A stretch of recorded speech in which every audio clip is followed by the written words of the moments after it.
Ladies and gentlemen, thank you for standing by. My name is Abby, and I'll be your conference operator today.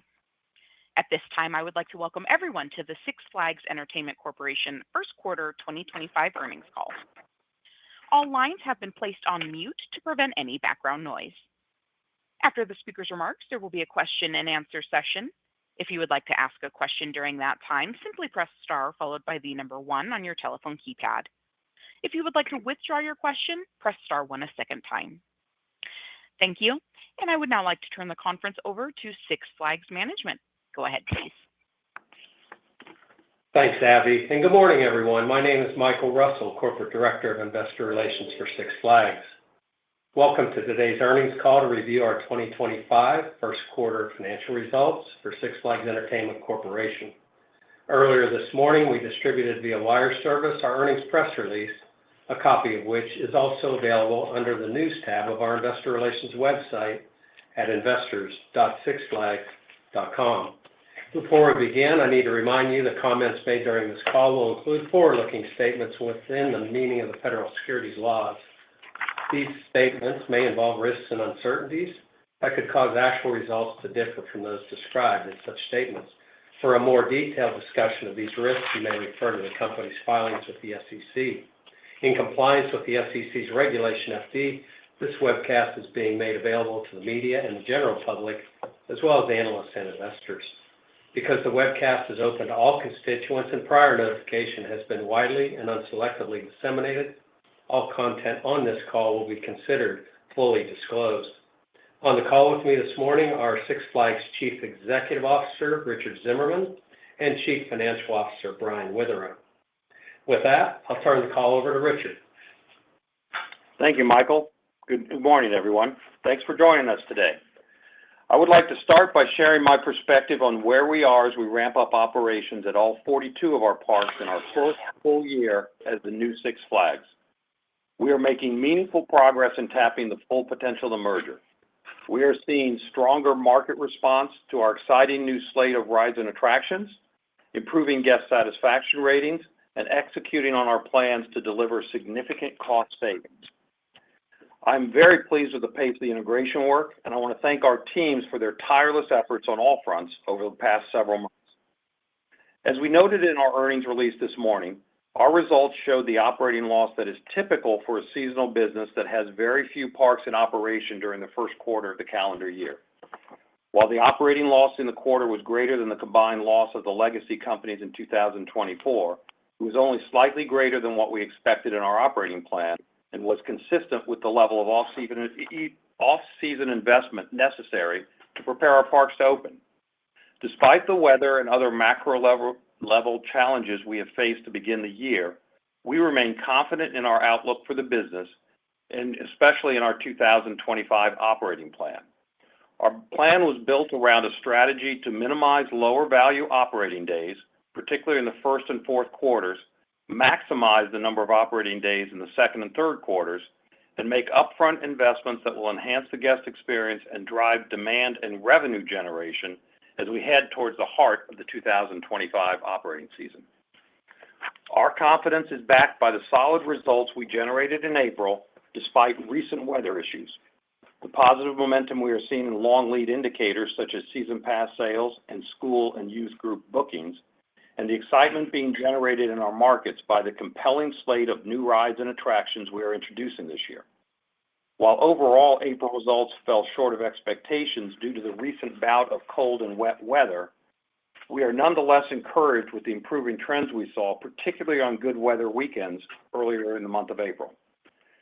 We are also pleased with the April trends in season pass sales, positive momentum that is encouraging as we head into the peak sales months of May and June, which combined are expected to represent close to 40% of the full-year sales cycle. And as more parks began to reopen last week, bookings at our resort properties trended higher, up more than 10% versus the comparable week last year, another positive indicator consumers remain engaged as we get closer to daily operations in the peak summer season. Most importantly, we saw no detectable change in guest behaviors in April, despite broader market concerns. When the weather was good, we were encouraged by the strong demand we saw. Our guests continue to demonstrate a willingness to spend on goods and experiences they value, reinforcing our view that high-quality, close-to-home entertainment options like ours are highly resilient, even in a choppy macroeconomic environment. We believe this positions us well to achieve our 2025 performance goals. While the economic landscape remains unclear, we continue to focus on what we can control, executing our merger integration plan, optimizing our cost structure, and enhancing the guest experience to drive demand. We remain firmly on track to achieve the $120 million in merger cost synergies by the end of the year, 6 months earlier than originally contemplated at the announcement of the merger. As Brian will outline in a moment, and in keeping with our operating plan, we now expect current year operating costs and expenses to be more than 3% lower than combined 2024 actuals for both legacy companies.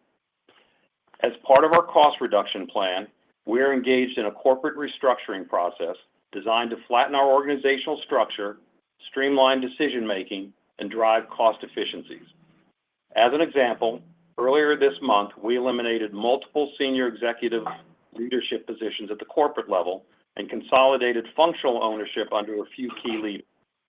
These changes and others we have underway will create new opportunities for the next generation of leadership within the company, support the cultivation of talent across the organization, and meaningfully reduce cost.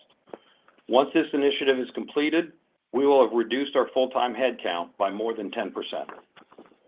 Our system-wide reorg effort, along with additional cost-saving initiatives we've identified post-merger, are designed to reset the company's cost base and deliver an incremental $60 million of cost savings above and beyond our original synergy target by the end of 2026. Before I turn the call over to Brian to review our results in more detail, let me take a moment to address the evolving tariff situation. While recent developments in U.S. trade policy have created marketplace uncertainties, based upon the tariffs as currently outlined, we believe our exposure is relatively limited.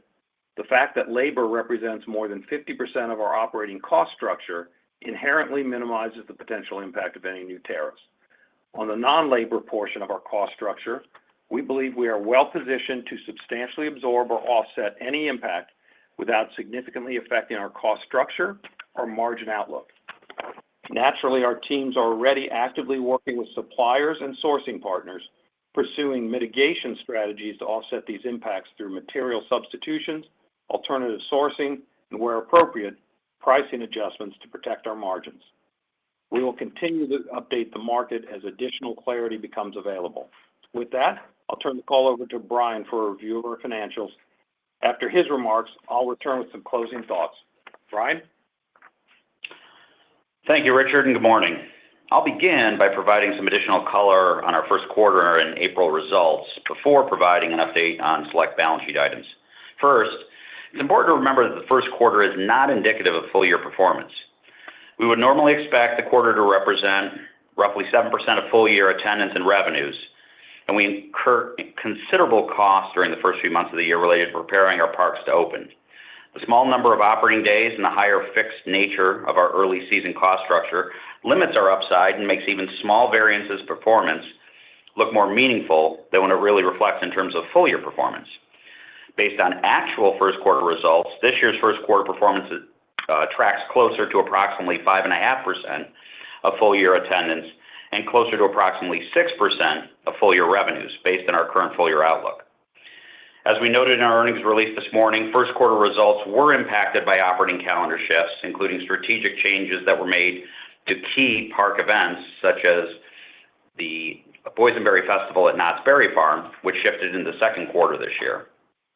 While coming into the year, we had planned to have approximately 5 fewer combined operating days in the first quarter compared to last year, we ended the quarter with 14 fewer days, the result of managing our park operating calendars tightly in response to inclement weather and other cost savings objectives.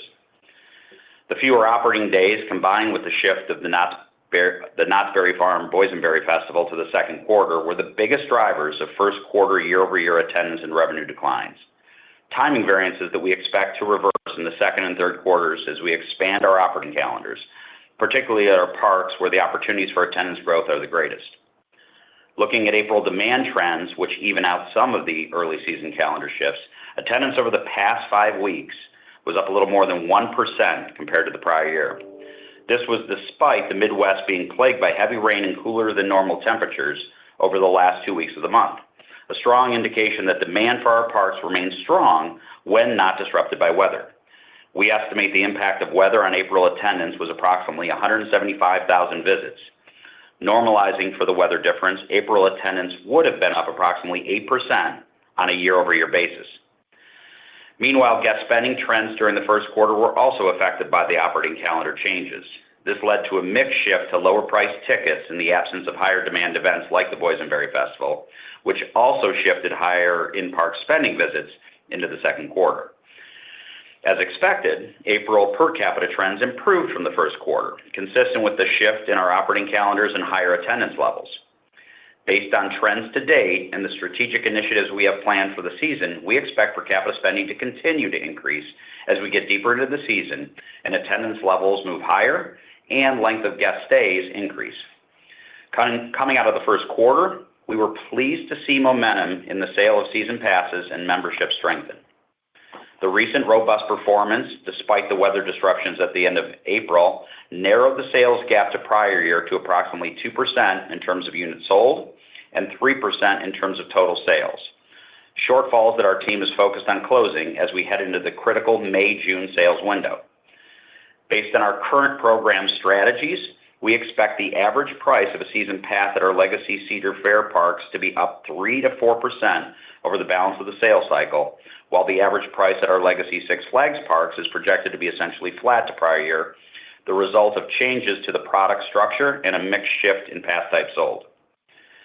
While disappointed to see attendance over the last 2 weeks of April impacted by weather after building such strong momentum earlier in the month, it's important to note that April only represents roughly 20% of expected second quarter attendance and revenues, meaning there is ample time over the balance of the quarter to build upon the positive demand trends we generated earlier in the month. Based on current park operating calendars, we are expecting to pick up an incremental 37 operating days in May and June, bringing our projected total second quarter operating days to 2,028, up 36 days from the second quarter last year. This should bode well in expanding our opportunities to drive higher levels of attendance and revenues in the quarter. Shifting to the cost side of the business for a moment. From a cost perspective, our teams delivered results largely in line with expectations during the first quarter. While there were some anticipated cost timing differences that should reverse over the next 2 quarters, we kept controllable variable costs in check without disrupting the guest experience. In the quarter, we incurred $15 million of non-recurring merger-related integration costs and another $5 million of adjusted EBITDA add-backs for costs such as severance and commercial liability settlements. First quarter operating expenses were largely consistent with expectations. The somewhat higher level of spending was driven by 2 primary factors. First, a pull forward of pre-opening maintenance work to ensure our parks were prepared and our rides were licensed and ready to open on day 1. And second, an increase in early season advertising, a strategic decision to support season pass sales and drive higher demand.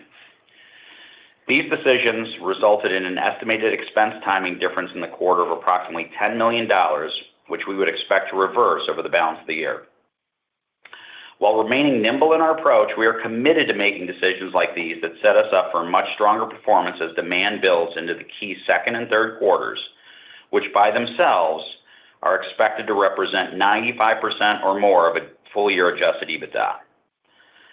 At the same time, as Richard noted, we expect the steps we are taking to optimize our cost structure will reduce full-year operating costs and expenses by more than 3% this year, inclusive of our second year of merger-related synergies. This aggressive cost savings effort is intended to provide some downside protection against any potential weakening in consumer demand this summer.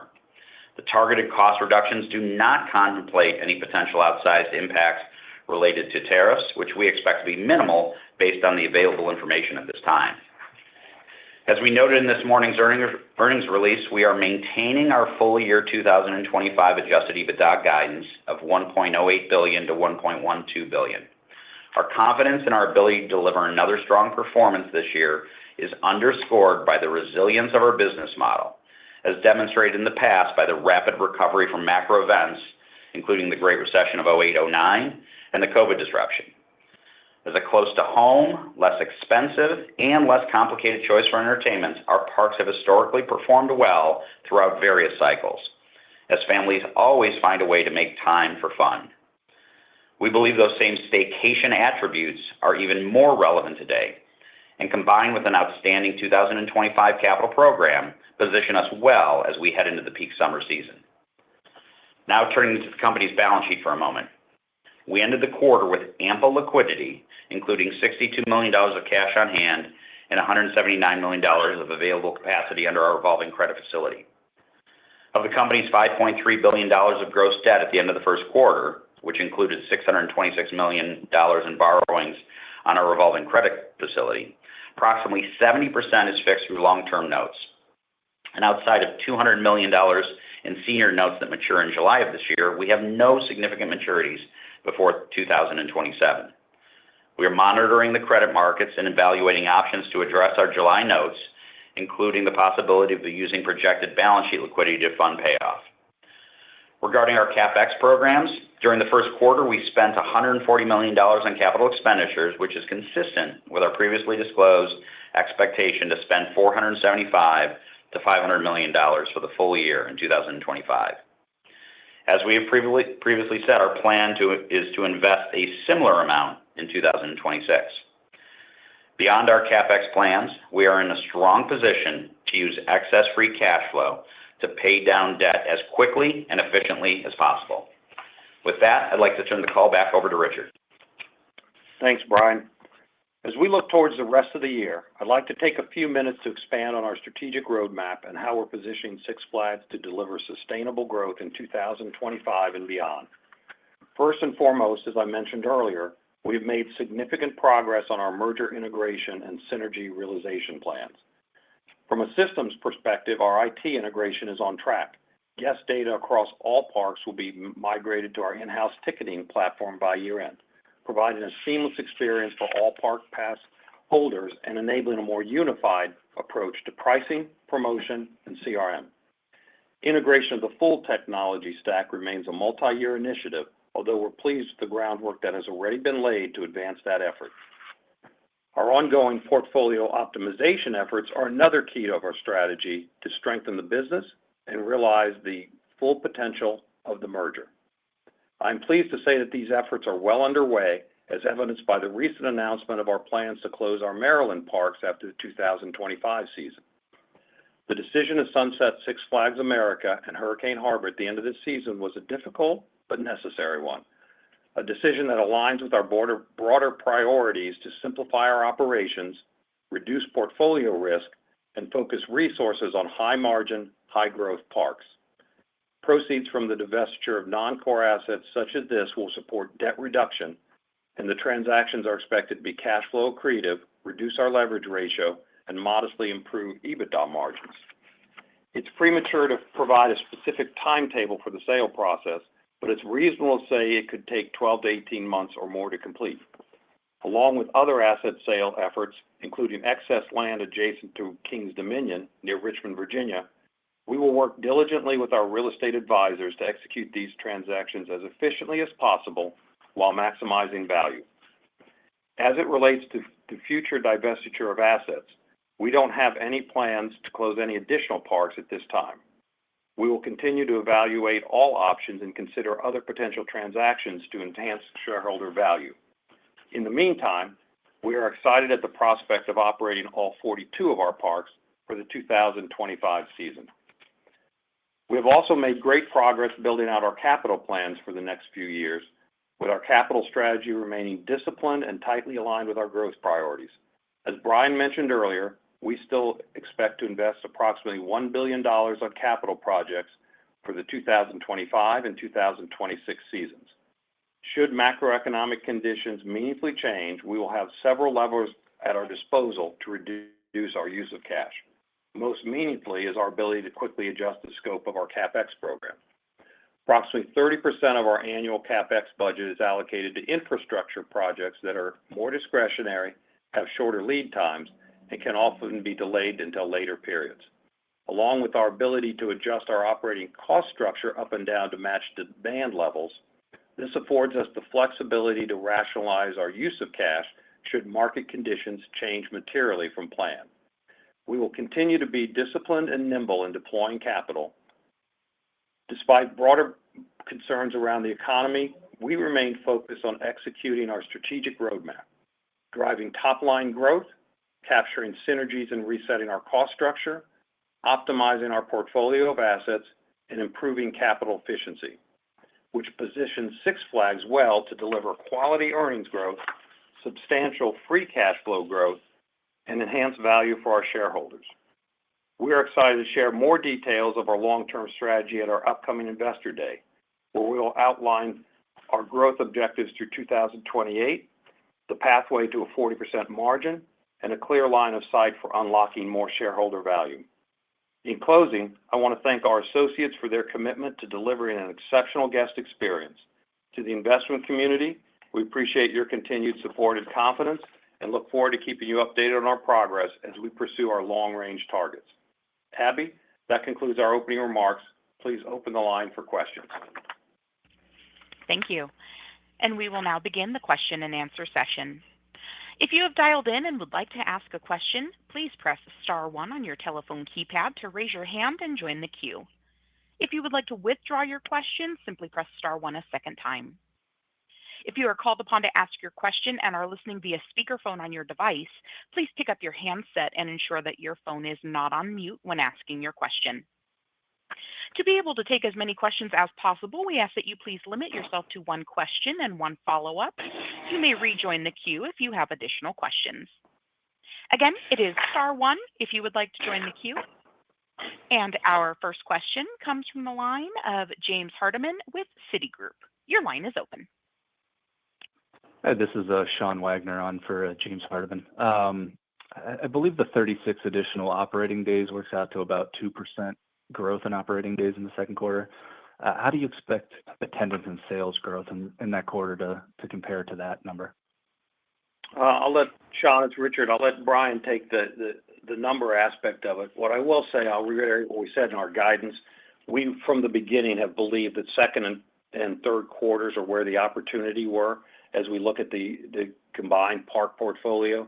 So all of our emphasis is we believe those are higher margin days. We believe those are going to be highly accretive, and we see really strong demand heading into those second quarter and third quarter days. Brian? Yeah, Sean, we don't have specific quarterly guidance. I'm gonna couch my comments carefully here. As Richard mentioned, the focus coming into 2025 was about optimizing the operating calendar and taking out lower value days in the first and fourth quarter, or maybe you could characterize it slightly different and say days that have a lower ceiling and maybe a lower floor at the same time because of the variability of weather. Adding back days in the second and third quarter will be higher value days that we believe not only represent the ability for higher margin days, but also higher attendance days. Okay. I guess, is there any quantification you can give us on the Easter and/or Boysenberry Festival shifts? And now that Easter's behind us and most of the Boysenberry Festivals has occurred, do you expect to make all of that up in 2Q, or did poor weather kind of hold any of that back? Well, certainly weather has been, as we noted, a factor in April. We said, weather and led by the Midwest. It wasn't exclusive to the Midwest, but the Midwest was the most impacted. We lost, as we noted on the call in our prepared remarks, about 175,000 visits over that last the last 2 weeks, of April.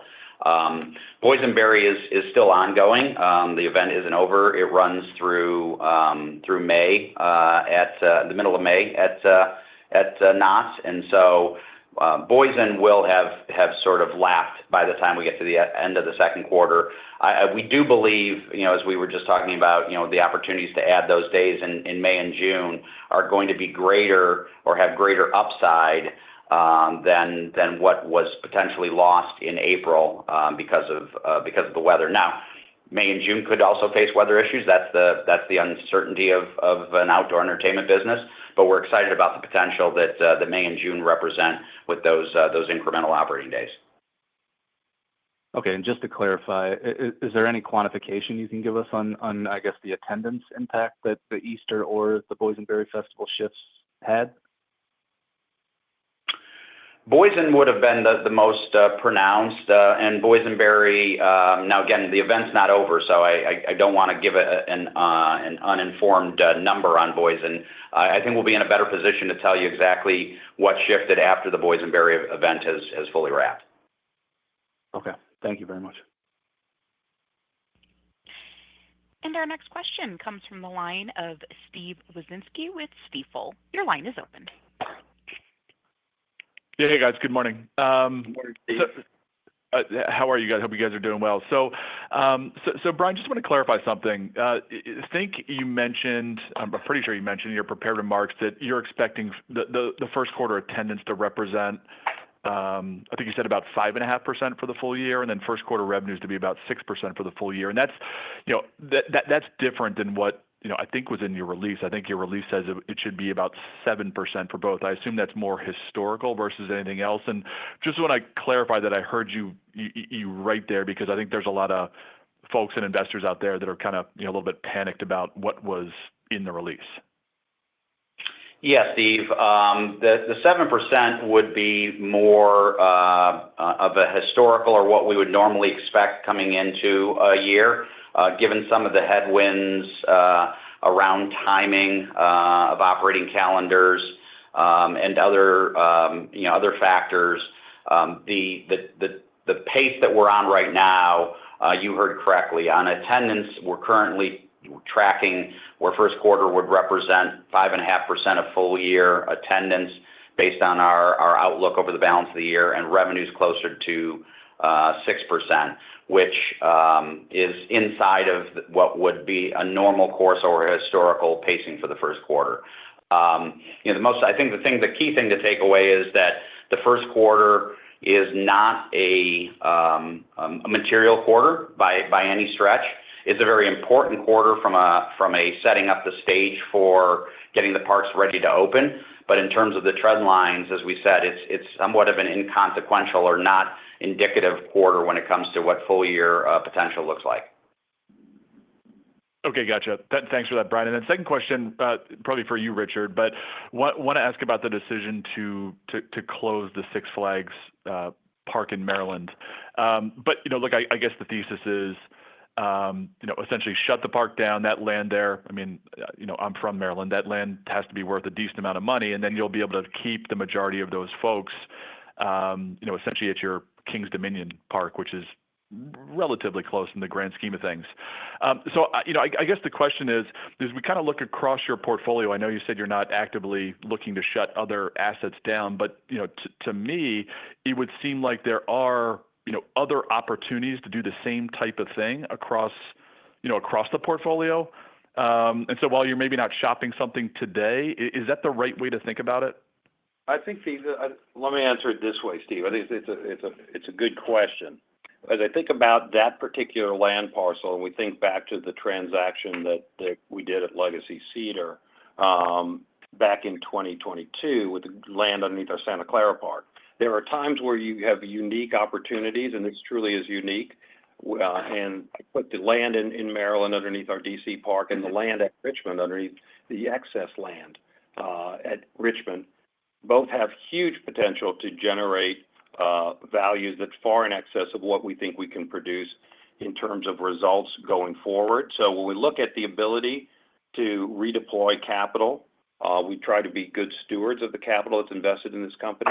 I think we've got an obligation to spot these types of opportunities and act quickly on them. So we're gonna move as quickly as possible while maximizing value, as I said in my prepared remarks.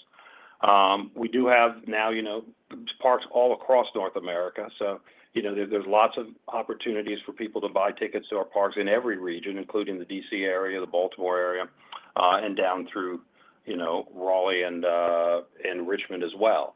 But when we think about the rest of the portfolio, we'll continue to evaluate where there are other opportunities We don't see as much an opportunity on the underlying land at this point under the rest of the portfolio, but there may be an opportunity, as we said, to maximize value as we think about some of our smaller locations.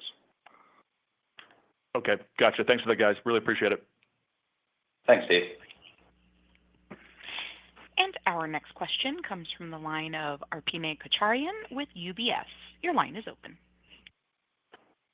Thank you so much for taking my question.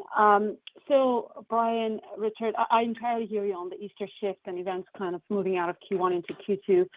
But then we have sort of April that's tracking a bit softer than what would have been implied by kind of that Easter shift. And I understand you talked about sort of weather impact. I guess my question is, what gives you confidence to keep the guidance here? It sounded like you haven't really seen much impact from kind of the weakening consumer in your business. Is there anything else you're watching closely? But I guess the key question is, what are those early signs that you're seeing that gives you the confidence to keep the guidance unchanged here? And then I have a quick follow-up. Thank you. Let me jump in here and say that we do remain confident in our ability to hit our full year numbers. What we watch are both long lead indicators, and we've talked at length today about season pass sales, but also what we're seeing as we look at the information that becomes available, as we open up parks, how they're performing. We opened up Cedar Point last Saturday, and in 47 degrees and a driving rain that was almost sideways, we had almost 18,000 people in the park because they were there to ride the reopened Top Thrill 2, and they were there to experience be on there on opening day at Cedar Point, which is a long-held tradition. So that type of demand, when we see that, and a level of demand in less than ideal weather, gives us real confidence that we look at things. I know when we also watch, and I know there's a lot of concern about the health of the consumer. When we look at how our consumers performing, let me give you a little backdrop of one thing that we watch. When we look specifically at the e-commerce channel and what we sell through our e-commerce channel, on a year-to-date basis since January 1st, we're up 1% in unit volume, and we're up mid-single digits on price if you average out everything that we sell through that channel. So we continue to see a willingness of the consumer to recognize value and dip into it. And then lastly, the other thing that I'm really excited about, we've talked at length about our approach to food and beverage and the ability to generate more transactions, grow revenues within our food and beverage segment. We've renovated 11 restaurants across the portfolio, converting them into what we call our crew serve model. It's a model that improves service capacity, allows us to increase menu variety and the ability to drive a higher check average, improves staffing flexibility. The results have been outstanding and encouraging. Per capita spending is up year over year at all 11 locations. The average transaction value across the 11 locations is up almost 10%. 5 of the locations have increased transaction accounts by more than 50%, and 4 of them have doubled the transactions. So it's not just pricing, it's also the ability to get people to buy up the menu because we have higher quality items that they'll choose, but it's also the ability to drive that revenue in a very efficient way.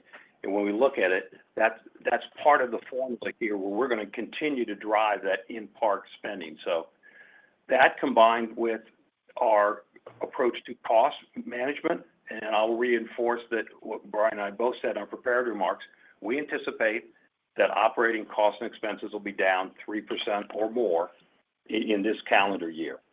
So yes, tough first quarter, not indicative of full year performance, but the ability to drive top line revenue growth, really be cost efficient and take cost out of the system, which is one of the rationales behind the deal, the ability to continue to optimize portfolio. So all those things give us confidence that we can achieve the 25 operating plan, but also more importantly, set up a really successful 26 and beyond. And we'll have more for everybody on that topic when we get together for our Investor Day on May 20th. Looking forward to that, and thank you. That's super helpful. Just a quick follow-up, Richard, if I may. In terms of your asset sales, is it possible at all to put in perspective kind of what your expectations are in terms of proceeds for the combined land sale and the Maryland sale?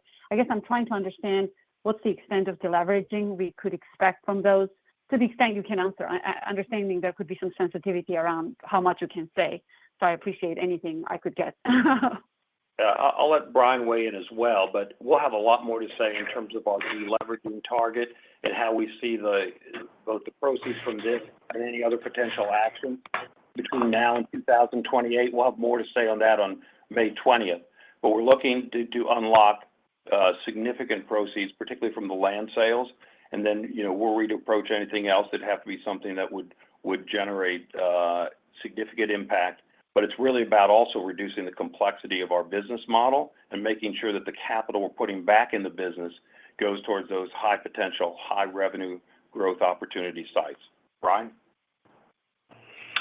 Yeah, Arpine, we're not going to put a specific price on those two locations, but if you were to go out and look at market, a range of market price per acre, you can see a gross proceeds number that could easily get north of $200 million.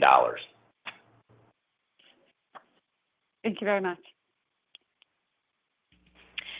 And our next question comes from the line of Thomas Yeh with Morgan Stanley. Your line is open. Thanks so much. I wanted to ask about progress on unifying your season pass selling strategy. I think you've been implementing a more consistent pricing on the legacy Six Flags footprint than was historically used. So any more color you can provide on how you've seen behavior shift on the Six Flags side, maybe both in terms of the blended pricing to date and the pace of adoption you expect and how much you think that contributed to the gains that you saw in the last 4 or 5 week period. Listen, Thomas, good morning. It's Richard. What we saw over the last 4 or 5 week period indeed was indicative of where we think we could go. We strongly believe in a consistent approach to the market so that the market understands they can make their own decisions on value that we provide and see that the value gets greater. We think there's a tremendous opportunity in June and July, given the membership aspect of the Six Flags program, and we've got that's sort of the installment at some of the pieces. We really do need to get back to what I laid out in my prepared remarks, which is getting everybody on the same ticketing system. We harmonized the programs at a high level. We did not want to give up on this season, and we rolled out the All Park Passport, which lets you visit any of our parks in the portfolio. So a lot more work to do, but it's really going to be a lot easier, and we're going to be a lot more efficient and effective when everybody's on the same ticketing system, when all the data is feeding into our data warehouse, and the CRM folks that are on our team can go in and mine the value out of our guests and the relationship we have with them and focus on driving more visits and getting more out of every visit from those season pass holders. Brian, anything you want to add? Yeah, I would just say, Thomas, we knew coming into 25, given all the efforts that Richard just talked about in terms of ticket harmonization, but also program harmonization, that it was going to be a little bit bumpy as we reset the season pass and membership programs on both sides of the portfolio. A little bit later start to the year with a later Easter and maybe deferring some of the opening days a little bit deeper into the season would put us a little bit timing-wise behind where we were last year, but very encouraged by the sales trends, up mid-single digits in terms of unit sales over the 5 weeks of April. And I think it's also important to note that there's multiple bites at this apple, right? It's not just the sale of 2025 passes, which May and June, as Richard noted, very meaningful part of the full sales cycle. But we will, before we know it, we'll be quickly into late summer and selling 2026 passes. And we feel we'll be in a much better place in terms of the consumer's understanding of what the program looks like. We'll be deeper into that exercise of harmonizing the ticketing platform. So we're focused right now. The teams are highly focused on the May-June window, but there's a lot of prep work going on with plans for the 26 launch later this summer. And so there's multiple opportunities to really drive the season pass program in the right direction. Got it. That's helpful. And then maybe just a quick follow-up going off of Steve's initial question on the full year attendance implied guidance. I think 5.5% for 1Q puts you at around a 2% growth rate for the year. This might be using too much precision on a small number at this point, but do you anticipate there's room for attendance to still grow above historical trends, which I think is what you guided to last quarter, or did the slightly lower than expected 1Q in April take you down a little bit on that? Thanks so much. Thomas, Yeah, go ahead, Brian. Go ahead, Richard. Yeah, I was just going to say, I think you hit it on the head, Thomas, right? There's a degree of precision that depending on whether you use 5.5% or you use 5.7% or 5.3%, can skew things dramatically. We said that it's tracking right now, where first quarter would represent closer to approximately 5.5%. But is there upside to that absolute math? Certainly. We think there's a lot of opportunity in June, as evidenced by the expanded operating calendar. We think there's great opportunity in July, given the weather comps that we have from last year. So I think, depending on how those things play out over the balance of the year, and what you put into your model, you can get to a number that's above the 2% for the full year. Thank you. Thanks, Thomas. And our next question comes from the line of Ben Chaiken with Mizuho. Your line is open. Hey, good afternoon. Good morning. Thanks for taking my questions. I guess first on costs, I feel like there's a pretty significant update that we've kind of just glossed over. You're saying 3% or more lower on costs. I just maybe have a couple of clarifications here. Number one, is that all? Do you define that as all cash costs, so just like the delta between revenue and EBITDA? Point number two is the down 3% plus. Is that a actual kind of like number that we should expect in the P&L, or do we then need to gross that up for inflation? So meaning like our reported costs going to be down 3% plus, or up when you take into consideration? And then point number three, what changed versus your previous goal, which I think was $70 million in the year, which I don't think would have gotten you to down 3% plus? And then a few follow-ups. Thanks. So Ben, let me jump in here first. Yes. So what we're saying is, when I say down 3% operating costs and expenses, I would exclude cost of goods sold. So that's a separate calculation, separate look at things. This is operating expenses and SG&A combined. So we'll be down 3% per our forecast. We did say that, we'd hit our 120. We hit $50 million of cost synergy savings last year, and this year we'll hit all 70. That's how we complete the 120. So we're comfortable. We've got the decisions in place. We're executing on the reorg. We understand the need to actually expand margins. That is one of the reasons we did this deal. That's tapping the potential of the merger. So as we look forward, we're continuing to hunt for a little bit more, but I'll also emphasize that the $60 million I referenced in my remarks sits on top of that 120, and that's both the impact in 26 of decisions we're making this year, but also other things that we can't get to until we harmonize the tech stack. So we're plotting out the integration and mining the fruits of the integration over the next 12 to 24 months. We're pleased we got to 50% more than the cost synergies and savings we originally promised, and we continue to look to be as efficient as possible. Understood. Maybe just to follow up there for a second in case I missed it. So I totally hear you on the cost ex COGS, but is that a net of inflation number, or then will we layer in inflation on top of that? I'm just trying to, from a modeling perspective, think about where expectations should be. Yeah, Ben, it's Brian. That number is all in inflation inclusive. The only thing I would call out, and I think you alluded to this in how you asked the question, that would be excluding any integration or other adjusted EBITDA add backs like severance. As we go through this reorg effort, there'll be a chunk of severance over the second half of the year related to that. So really looking at your sort of recurring normal course operating costs and expenses inclusive of SG&A in that target. Understood. And then what are the $60 million? And then totally appreciate the incremental 60 that are coming in out in 26, which is I think a new data point. Can we maybe dive in about what encompasses those $60 million? And is that also a net of inflation number as well? We'll have more to say in a couple of weeks as we look at the profile of our 2028 target. But I would say, as I said, some of that is the residual impact, the remaining impact of decisions we're making in real time as we go through reorganizing our company.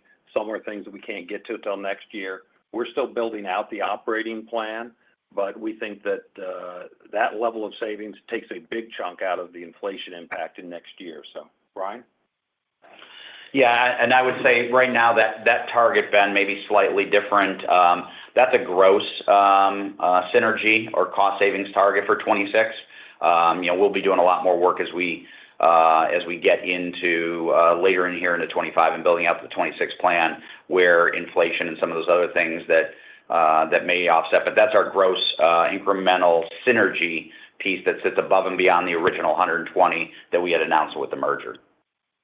Got it. And just to lob in a very quick third one, in an ideal world regarding the land sales in Maryland, would you get certain entitlements on that land in Maryland prior to selling, for example, data in order to maximize value?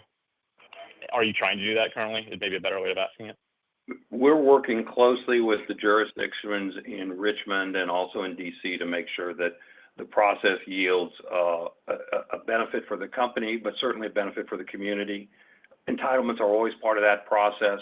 We have found both jurisdictions extremely engaged and looking to help in the process. So I think those conversations will be productive. There's always a tug of war. There's always some tension in the timeline between getting entitlements and what ultimately the property becomes when you redevelop a property and the proceeds you get. So we'll look for the intersection that maximizes value, but that also delivers it in an efficient time frame, and very, very pleased with the cooperation and the discussions so far with the local jurisdictions. Thank you. Appreciate it. And our next question comes from the line of Matthew Boss with JP Morgan. Your line is open. Great, thanks. So, Richard, maybe in light of the near-term economic uncertainty that you cited, how are you thinking about balancing price versus volume near term? And then at Six Flags, on the recapture opportunity from attendance, just how best to think about the annual cadence of attendance recapture if we think about maybe the linearity of recapturing the lost attendance relative to investments or initiatives that you have in place multi-year? Matt, I would say, as we think about the opportunity to drive market penetration, we think it's one of the key reasons key opportunities that the combined company has, the new Six Flags has. As we think about that, I think there are under-penetrated markets across the portfolio that reside from either side of the companies that came of either side of the legacy company. So what we have seen in the past is you get good traction in year one, you get more traction in year two, and there's a build. So we're going to talk about what we see over the next few years beyond 25 and early 26 as we get to May 20th. So I don't want to foreshadow those comments too much because we've got a robust presentation for everybody, and we're excited to go through it. But as we think about the opportunity, it's considerable. You've heard us say that in the under-penetrated parks, if we get those under-penetrated parks up to what we would say are the guide rail levels, there's 10 million in the near term. There's significantly more than that in the longer term. So as we think about 2028, there's a look at how we drive demand with our capital plans, which are coming together nicely. I'm really excited about the reactions we've seen in all of the parks that have opened, and we've seen some tremendous reaction to the coasters that we're opening and that we're about to open. So I think there is a real affinity in each of the markets, and there is a core of customers that really want to come back year after year. Our job is to execute really well, provide a great guest experience, and get them to come back year after year. Brian, anything you want to add?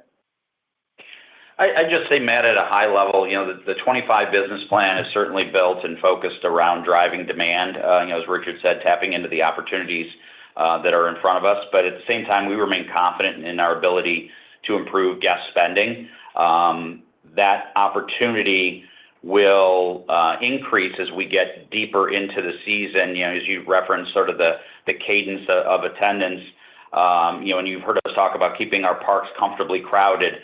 It's important as that extends length of stay, which increases spending on things like food and beverage and drives more demand for premium experience. So, while not maybe not material increases in the first quarter and in April, seeing per capita continuing to trend in the right direction is extremely encouraging, particularly as we think about some of the initiatives that we have in place. And Richard hit on it a little bit earlier in in answering one of the questions about some of the early momentum we're seeing in a channel like food and beverage with the initiatives of renovating and adding food locations. So I think it's a combination of both volume and per capita, and pricing will follow, right? We'll continue to use dynamic pricing and BI tools that we've always used.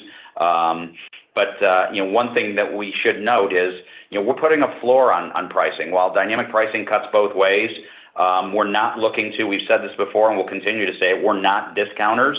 We're looking to maintain pricing discipline. That's a little bit educated by our past experience that shows, even in challenging economic times, demand becomes highly inelastic, meaning that there's no amount of discounting to preserve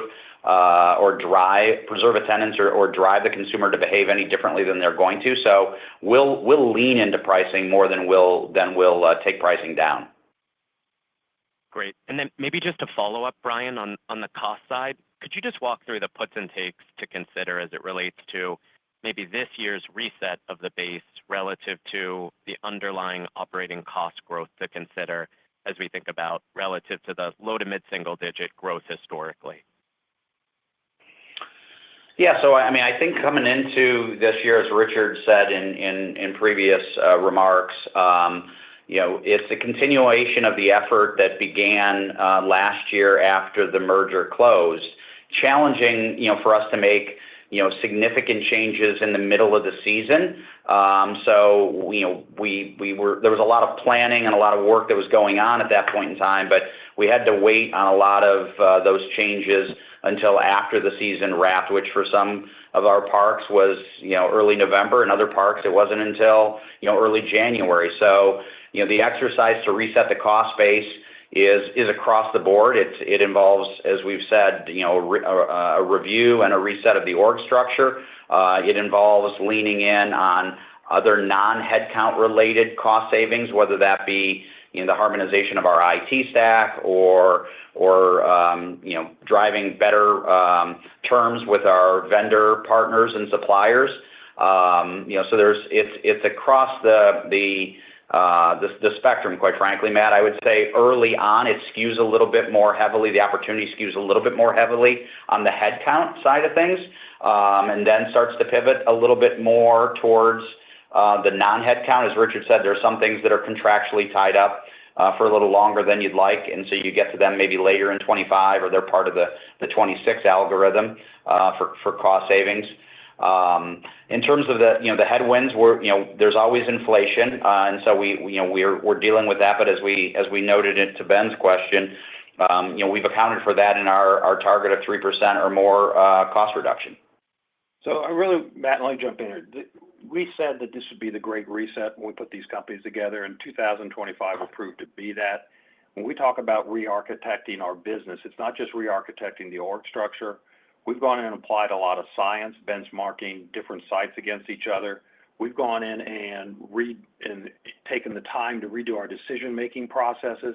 So this was a holistic look at our organization, not just the structure, but how we make decisions. And I'm really pleased at where we're coming out and how we've clarified within the organization, and will clarify, how we be as effective as possible while being as efficient as possible. And we're really driving this business through the use of KPIs and embedding the data and analytics around those KPIs in all the decisions we're making. Great color. Best of luck. Thanks, Matt. And our next question comes from the line of Michael Swartz with Truist Securities. Your line is open. Hey guys, good morning.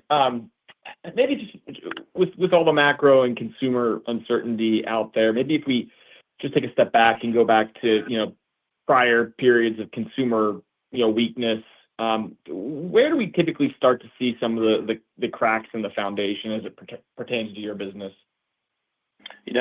Good question, Mike. Good morning, it's Richard. When I think back to 08-09, we saw it going into 08-09. Season pass sales were significantly lower.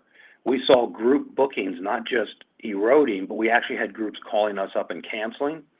And when we looked at our resort bookings, they just weren't, they dropped off considerably heading into season. We're not seeing any of that. As I said, let's work backwards here.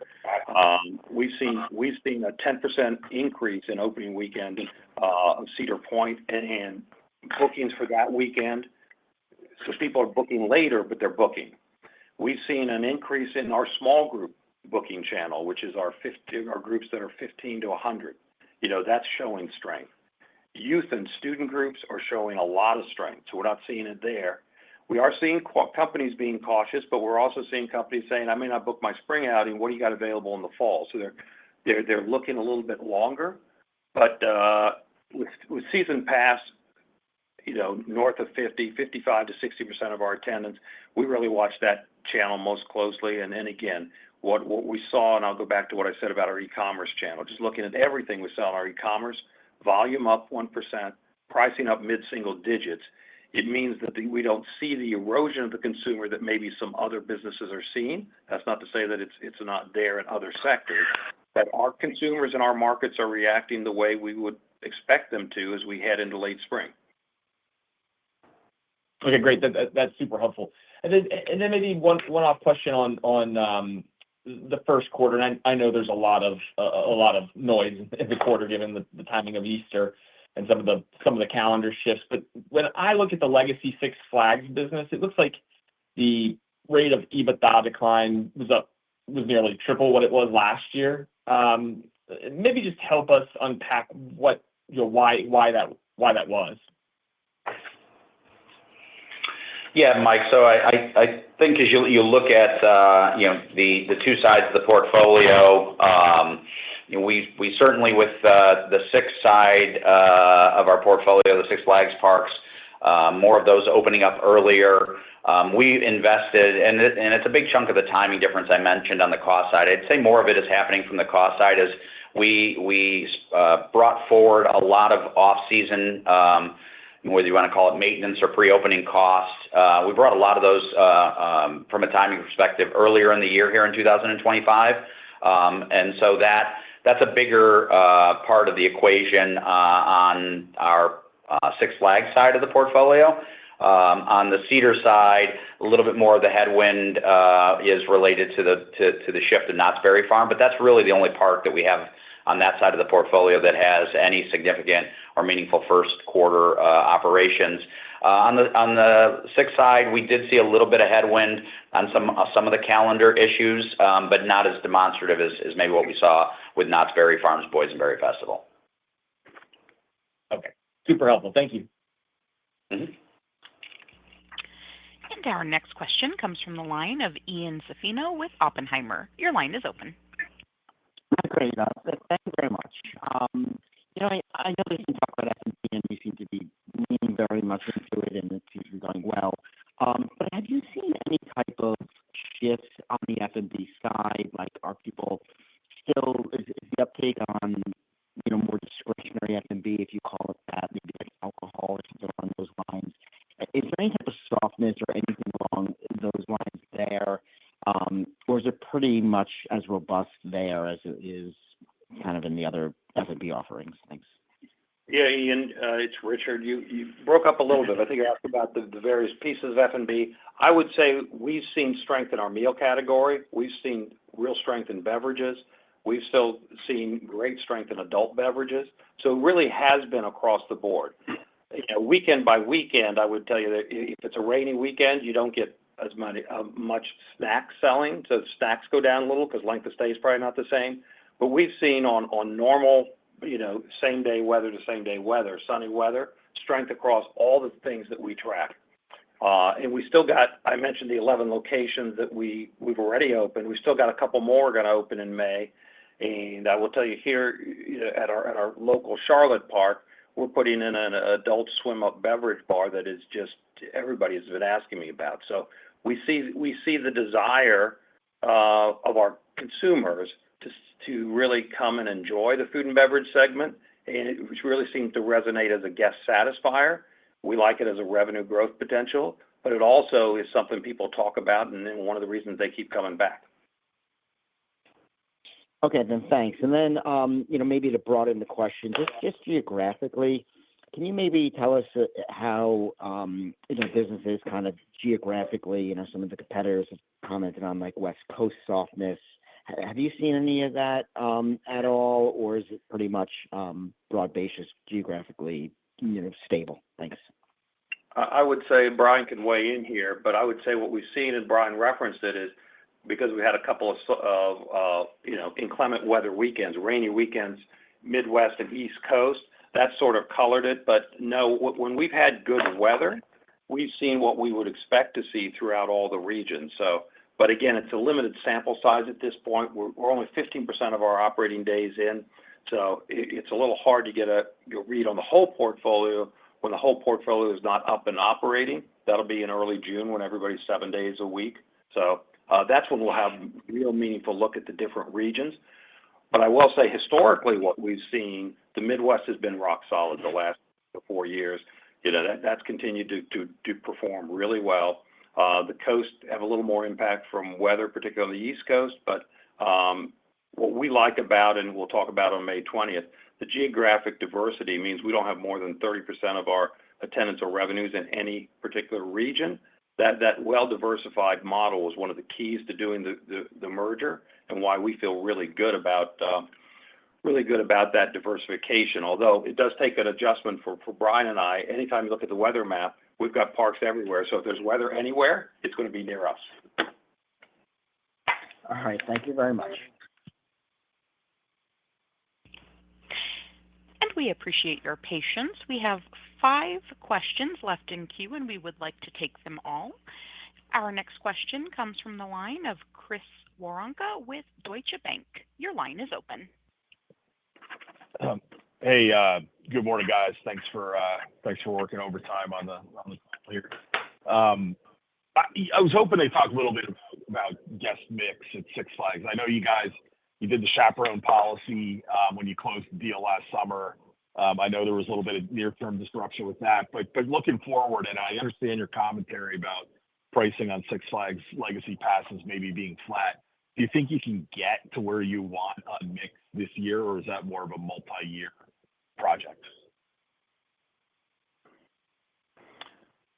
As I think about the guest mix, one of the things I'll go back to is how we think about capital.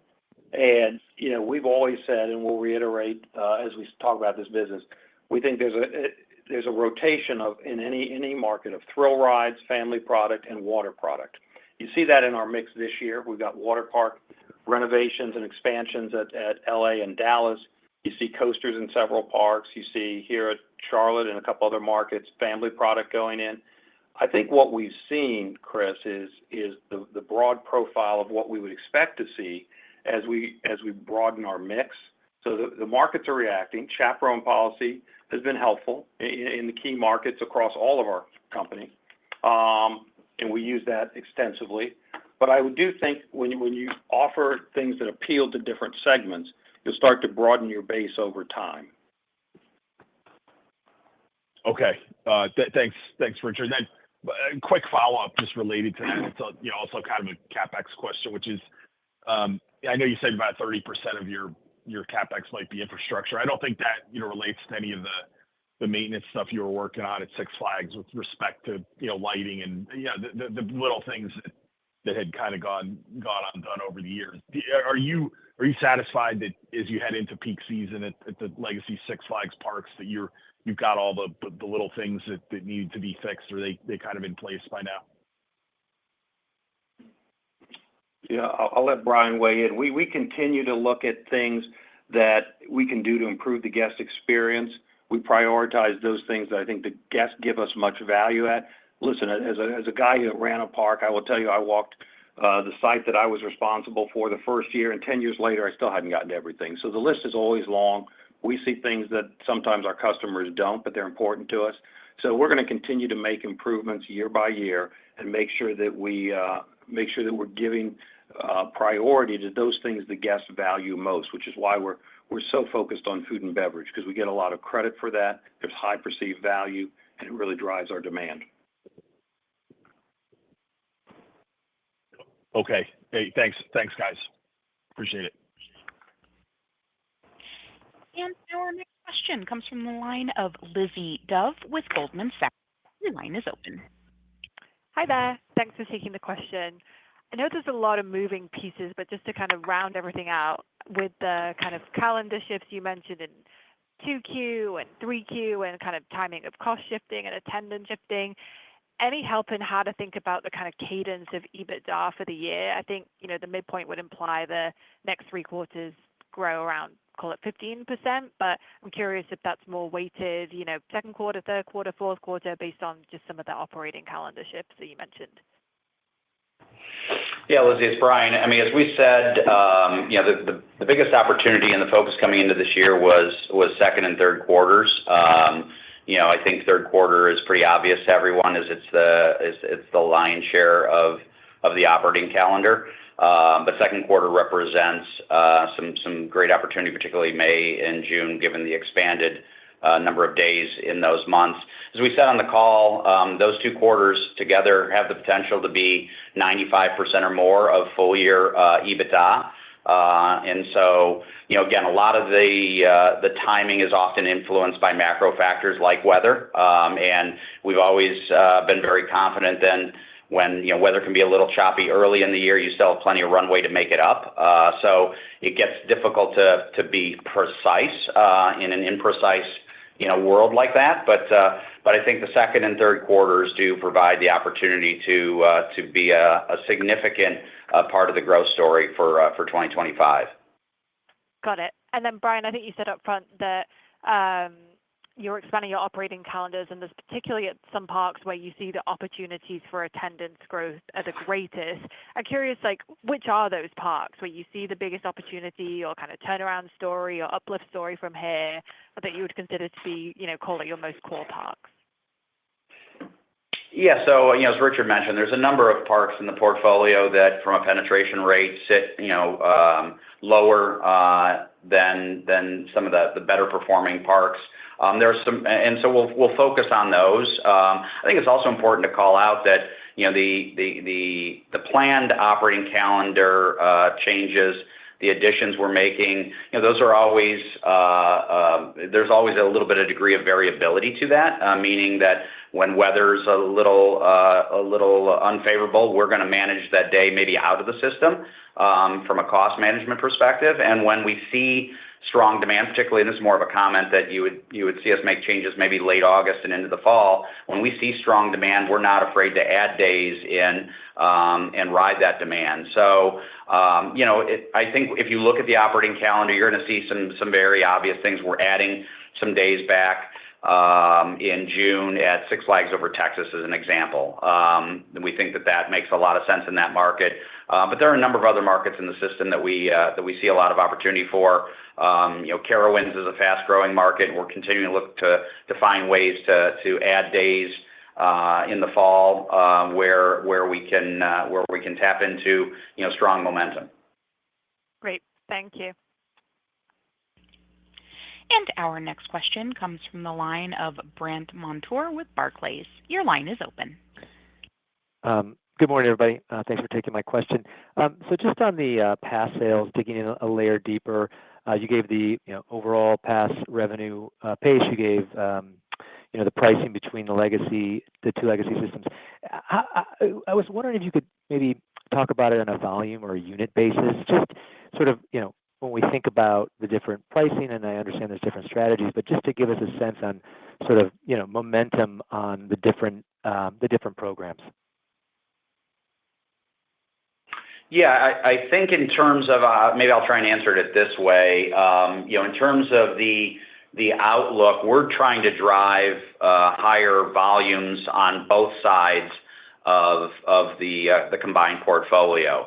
Consistent with the attendance trends, coming into this year, where on our legacy Cedar side of the portfolio, attendance was back to near pre-pandemic levels.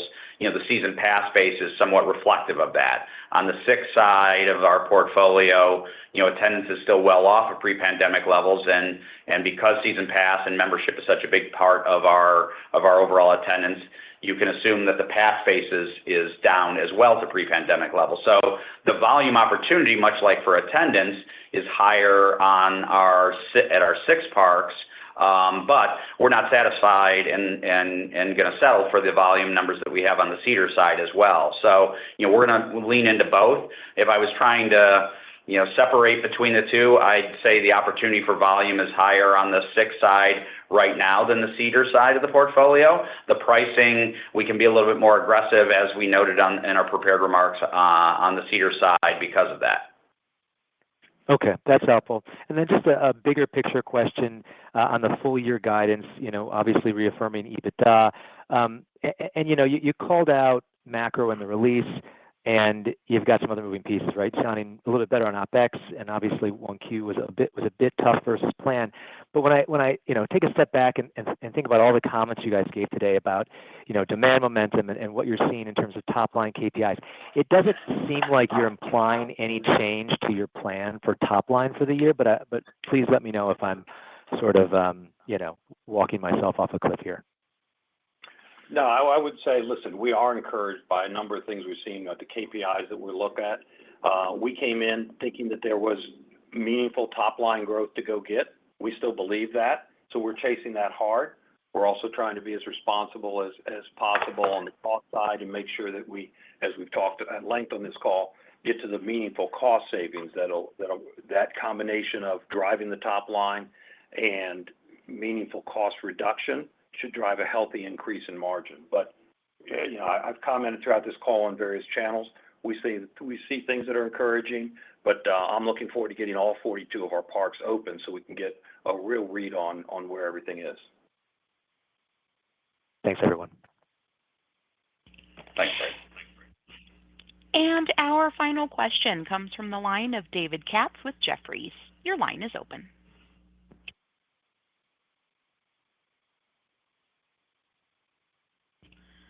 And David, I'm not sure if you are on mute.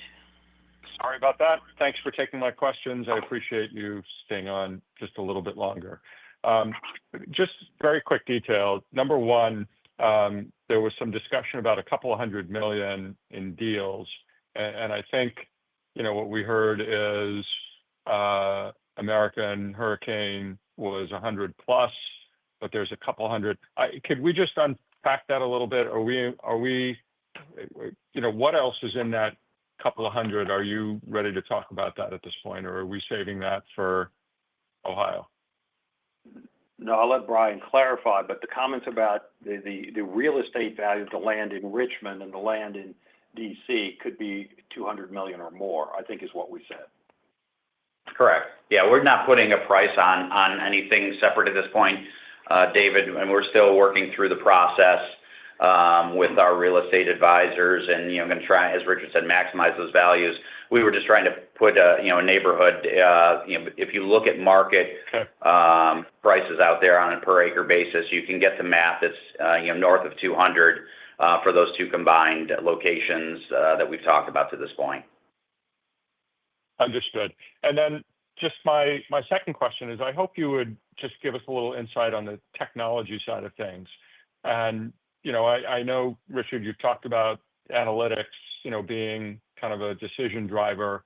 How much of that is technology driven, and what inning would you feel like you are at in terms of kind of pushing that part of the company going forward? I know that it was a Legacy Six issue. I would say this. I think in terms of what we desire to have, I think we're in the middle innings of building a lot of that out. Dashboards are coming online virtually every week on different KPIs. We found a way to migrate data over so we can have the information we need, but we need to go back to the underlying tech stack and get everybody on the same system, whether that's the same POS system. We found ways, and as you would expect us to get the data pulled out, a little more cumbersome, a little more clunky. I would say we know where we want to go. We're in the early innings of the tech stack integration, but we're making progress fast. Okay, we'll take it. Thanks very much and appreciate being included. Thanks, David. And that will conclude our question and answer session. I will now turn the conference back over to Mr. Richard Zimmerman for closing remarks. Thanks for joining us on today's call. Brian, Michael, and I look forward to seeing many of you on Investor Day. We're excited to share our perspective on the growth potential of a larger and more formative Six Flags, as well as our plan for monetizing the growth for the benefit of our shareholders and other constituents across North America and beyond. We will be sure to keep you updated on our progress along the way. Michael? Thanks, Richard. Please feel free to contact our IR department at 419-627-2233. And our next earnings call will be in August after the release of our 2025 second quarter results. Abby, that concludes our call today. Thank you, everyone. Thank you. And ladies and gentlemen, again, this concludes today's call, and we thank you for your participation. You may now disconnect.